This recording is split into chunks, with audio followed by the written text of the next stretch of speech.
అందరికీ నమస్కారం అండి. ఈరోజు అయోధ్య నగరి పుణ్యక్షేత్రంలో బాలశ్రీరాముని శిలా ప్రతిష్ఠ జరుగుతున్న రోజు.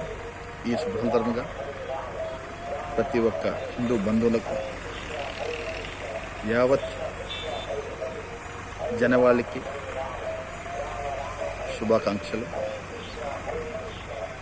ఈ శుభ సందర్భంగా మనం రామనామం తలుచుకోవడం ఎంత ముఖ్యమో, అలాగే ఈ మందిర నిర్మాణం కొరకు ఈ రామ జన్మభూమిలో ఇది రామ జన్మభూమి అని సిద్ధం చేయడం కొరకు కొన్ని దశాబ్దాలుగా న్యాయపరంగా పోరాడి మనకి అవకాశాన్ని కల్పించి జయించినటువంటి ఆ అమరులు ప్రాణత్యాగం చేసి ప్రాణాలు పణంగా పెట్టి జైల్లో పోయి ఎంతో కష్టపడినటువంటి ఆ మహానుభావులు అందరి విజయం ఇది శ్రీరాముని సంకల్పం. ఇందుకోసం సాక్ష్యం చెప్పినటువంటి ఆ మహానుభావుడు, అందుడైనటువంటి ఆ మహానుభావుడు, ఆయనకి ఈ న్యాయ పోరాటం చేస్తున్నటువంటి దక్షిణ భారతదేశంలోని ఆ న్యాయవాదికి, న్యాయాన్ని సమాన పాలనలో ఉంచి న్యాయం వైపే తీర్పిచ్చినటువంటి ఆ జడ్జి గారికి, అలాగే ఇందుకోసం పోరాడినటువంటి ఎందరో మహానుభావులు, ఒక్కరు కాదు, టాప్ టు బాటమ్ అందరికీ పాదాభి వందనాలు, హృదయపూర్వక వందనాలు. ఇక ఈ రామజన్మభూమిలో రాముని శిలా ప్రతిష్ఠ జరుగుతున్న ఈ సమయంలో రామ మందిరం కూడా గొప్పగా నిర్మాణం జరగబోతోంది. అఖండ భారతాన్ని పరిపాలించిన ఆ శ్రీరాముడికి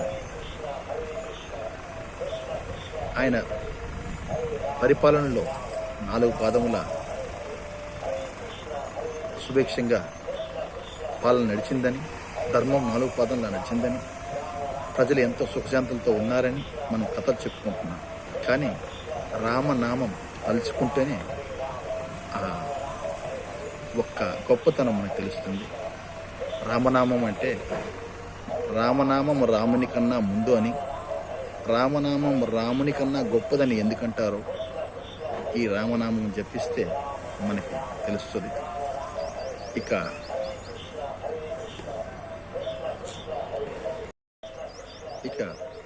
భగవంతుడు ఏ రూపంలో కొలిచిన భగవంతుడు ఏమవుతాడు? రాముడు, కృష్ణుడు, తిరుపతి వెంకన్న, దేవతలు ప్రతి ఒక్కరూ ఒకే రూపం, కానీ మనం పిలుచుకునేది అనంత రూపాలు. అలాగే మతాలు ఎన్నో ఉన్నాయి, కానీ సర్వేశ్వరుడు, ఈ లోకాన్ని పాలించే దేవుడు, దేవదేవుడు ఒక్కడే. కానీ కుల, మత, జాతి, లింగ భేదాలు చూపించి మనం ధర్మ భ్రష్టు చేసి చాలామంది ధర్మాంతరణ చేయించుకుంటూ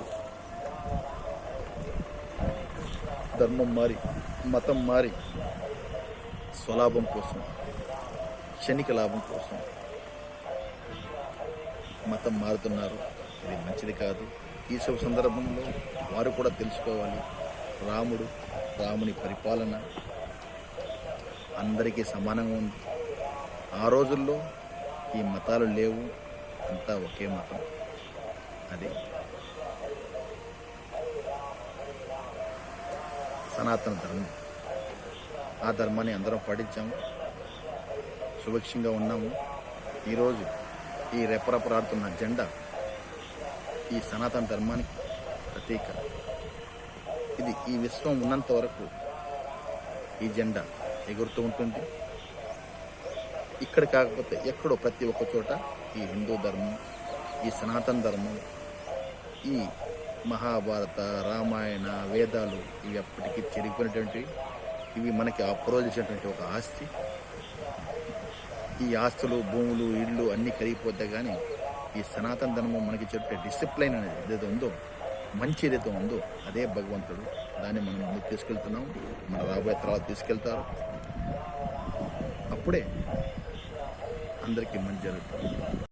Lord Rama is also an epitome of sacrifice. Yes. Duty before self. Our Indian Army, Indian forces actually implement that in their entire gamut. Where duty lies before self, their families are somewhere back in the. You are saying that our armed forces actually follow are an Rama. epitome of what Lord Ram did. Absolutely. Even for జై శ్రీరామ్, జై శ్రీరామ్, జై శ్రీరామ్.